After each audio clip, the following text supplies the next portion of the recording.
biblikanhon, pulong sa Dios, sugo sa Dios, agda sa Dios, pinadala sa Dios ug tinukod sa Dios nga kita patumanon sa balaod.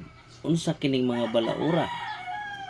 Pag-ingon sa balaod nga ang Lunes mao'y sugod sa pagtrabaho ug ang pag-abot sa Domingo mao'y gihatag nga pagsimba ngadto sa Dios. Mutuman ta tungod kay mao nay gihatag sa balaod ug ang balaod pinadala sa Dios, tinukod sa Dios. Asa kini mabasa? Romans 13 verse 1.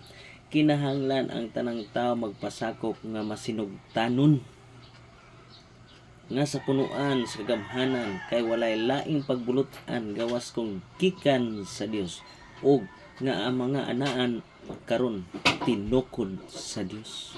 Magmatinumanon ta kung unsay gihatag sa balaod kay kini pinadala sa Dios. Unsay pagbuot sa kalendar, unsang adlaw gihatag, mosunod kita. Ninghatag og mga holiday, mosunod kita. Ninghatag og Lunes permirong trabaho sa tao gihatag, og kutob sa Domingo, ug ang Domingo mo'y gihatag sa balaod aron sa pagsimba. Sumusunod ta.